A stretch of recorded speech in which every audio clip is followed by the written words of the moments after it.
Good morning class 10th। आज हम पढ़ेंगे क्षितिज का गद्य खंड का पाठ 12।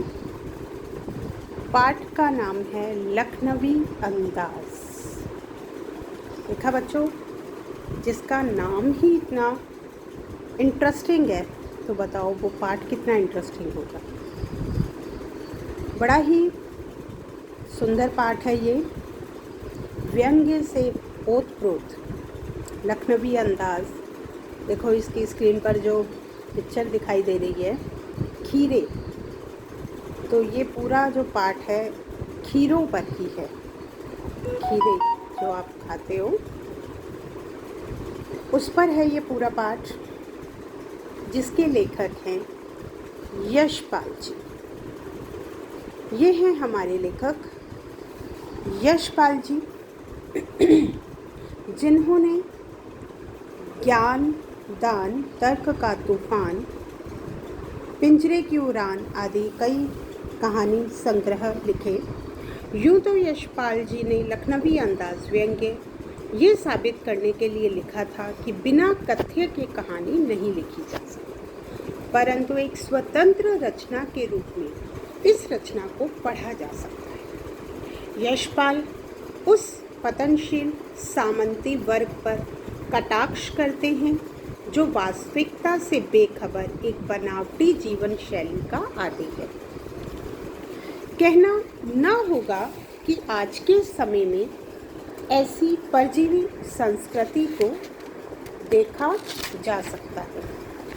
तो इस पाठ में यशपाल जी ने ऐसे सामंती शैली पर व्यंग्य किया है जो केवल अपना रुतबा अपना दिखाने के लिए ही इस संसार में रहते हैं। तो आइए पाठ पढ़ने से पहले लेखक परिचय जान लें।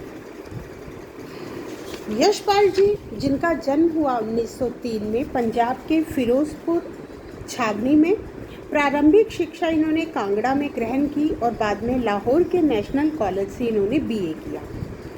वहाँ इनका परिचय भगत सिंह और सुखदेव जी से हुआ। स्वाधीनता संग्राम की क्रांतिकारी धारा से जुड़ाव के कारण वे जेल भी गए। यशपाल जी की मृत्यु हुई सन 1976 में। तो आइए अब जानें पाठ की रूपरेखा। पाठ की रूपरेखा क्या है? इस पाठ में यशपाल जी ने व्यंग्य किया है। देखिए, ये जो आपकी स्क्रीन पर दिखाई दे रहा है एक रेल का डिब्बा, वो भी सेकंड क्लास का। सेकंड क्लास का डिब्बा, एक नवाब होते हुए जो सेकंड क्लास के डिब्बे में सफ़र कर रहे थे। भीड़ से बचने और एकांत में कोई नई कहानी के संबंध में सोचने और खिड़की से प्राकृतिक दृश्य देखने के लिए लेखक ने सेकंड क्लास का टिकट ले लिया। अब लेखक यात्रा कर रहा है सेकंड क्लास के डिब्बे में। वो जो डिब्बा था वो निर्जन नहीं था। निर्जन अर्थात ऐसा नहीं कि उसमें कोई व्यक्ति नहीं था। उसमें लखनऊ के नवाबी सज्जन बैठे हुए थे जो पालती लगाकर बैठे हुए थे और उनके आगे चिकने चिकने खीरे रखे हुए थे। डिब्बे में लेखक का सहसा कूद जाना उन सज्जन को ज़रा भी अच्छा नहीं लगा। उनके चेहरे पे असंतोष सा दिखाई देने लगा। उनको लगा, लो अब तो विघ्न पड़ गया मेरी यात्रा में। ये भी कहानी के लिए सूझ की चिंता में हो या खीरे जैसी अपदार्थ वस्तु का शौक फरमाते हुए देखे जाने के संकोच में हो। लेखक ने ऐसा सोचा, जो मैं सोच रहा हूँ कहानी के लिए या तो वो है, उसमें कोई विघ्न पड़ेगा। चलिए, नवाब साहब ने संगति के लिए उत्साह नहीं दिखाया। और लेखक जो है ना, उनकी तो कल्पना करते रहने की पुरानी आदत होती है। नवाब साहब ने बिल्कुल अकेले यात्रा कर सकने के अनुमान में सेकंड क्लास का टिकट खरीद लिया होगा। लेखक ने सोचा, इतना बड़ा नवाब है, ये सेकंड क्लास में यात्रा क्यों कर रहा है भाई? उसने कहा, हो सकता है बिल्कुल अकेले यात्रा करना चाहता हूँ, इसलिए सेकंड क्लास का टिकट खरीदा हो।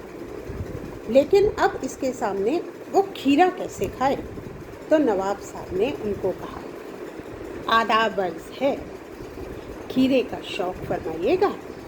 तो लेखक ने मना करते हुए कहा, शुक्रिया, किबला शौक फरमाए। किबला मतलब आप ही शौक फरमाए, आप ही खाएं। अब नवाब साहब का एकदम से भाव परिवर्तन लेखक को अच्छा नहीं लगा, ठीक है, तो उसने भांप लिया। अब नवाब साहब ने क्या किया, खीरे के नीचे रखा तौलिया झाड़कर सामने बिछा लिया, सीट के नीचे से लोटा उठाया, दोनों खीरों को खिड़की से बाहर धोया और तौलिए से पोंछ लिया। अब उन्होंने निकाला जेब में से चाकू, दोनों खीरों के सर काट डाले और उन्हें गोद कर उसमें से झाग निकाला। बच्चे, जब आप खीरा काटते हो तो मम्मी क्या करती है, खीरा काटती है तो उसको ऊपर से काटती है और उसको झाग निकालती है, जिससे कि खीरे की कड़वाहट निकल जाए। बहुत एहतियात से छीलकर करीने से तौलिए पर सजाते गए, जीरा, नमक और लाल मिर्च उसमें भुरक दिया। अब नवाब साहब ने वापस से लेखक को पूछा, वल्लाह शौक कीजिए, लखनऊ का बालम खीरा है ये। नमक मिर्च छिड़क दिए जाने से जो ताज़े खीरे की पनियाती फांके देखकर पानी तो मुंह में ज़रूर आ रहा था, लेकिन इनकार कर चुके थे लेखक, इसलिए हाँ नहीं कर पाए। अब उन्होंने नवाब साहब ने क्या किया, खीरे की एक फांक को उठाया, स्वाद के आनंद में पल के मूंग ली। उनको जैसे ऐसे आंखें मूंग ली कि जैसे बहुत स्वाद आ रहा है केवल उसकी सुगंध से ही। तो नवाब साहब ने उस खीरे का स्वाद लिया। स्वाद कैसे, बिना खीरे को चखे मुंह में भर आए पानी का घूंट गले से उतर गया। तब नवाब साहब ने फांक को खिड़की के बाहर छोड़ दिया। अब नवाब साहब ने क्या किया, फांक को उठाया और खिड़की के बाहर छोड़ दिया। नवाब साहब खीरे की फांकों को नाक के पास ले जाकर वासना से रसा स्वादन कर खिड़की के बाहर फेंकते गए। ऐसे नवाब साहब ने खीरे की सब फांकों को खिड़की के बाहर फेंककर तौलिए से हाथ पोंछ डाले और नवाब साहब अब थक गए बहुत और लेट गए। नवाब साहब की ओर से भरे पेट के डकार की आवाज़ भी सुनाई दी। उन्होंने डकार भी लिया कि जैसे पेट बहुत भर गया और उन्होंने कहा, खीरा लजीज होता है लेकिन होता है सलीब, नामुराद मैदे पर बोझ डाल देता। मैदा किसे कहते हैं, पेट को। उन्होंने कहा खीरा होता तो बहुत अच्छा है, स्वाद भी होता है, लजीज भी होता है, लेकिन मैदे पर बोझ डाल देता है, ऐसा नवाब साहब ने कहा। लेखक को एकदम से अचानक से लगा कि हाँ, यही है नई कहानी, ये है नई कहानी के लेखक। खीरे की सुगंध और स्वाद की कल्पना से पेट भर जाने का डकार आ सकता है, तो बिना विचार, बिना घटना और पात्रों के लेखक की इच्छा मात्र से नई कहानी क्यों नहीं बन सकती। ऐसा लेखक ने सोचा कि केवल मैं इच्छा ही करूं तो भी एक नई कहानी लिख सकता हूं। तो बच्चों, कैसी लगी कहानी आज की? यह है हमारी कहानी जिसका शीर्षक था लखनवी अंदाज। तो अच्छे से इस वीडियो को सुना आप लोगों ने। वीडियो को सुनने के लिए और इस कहानी को समझने के लिए आपका धन्यवाद।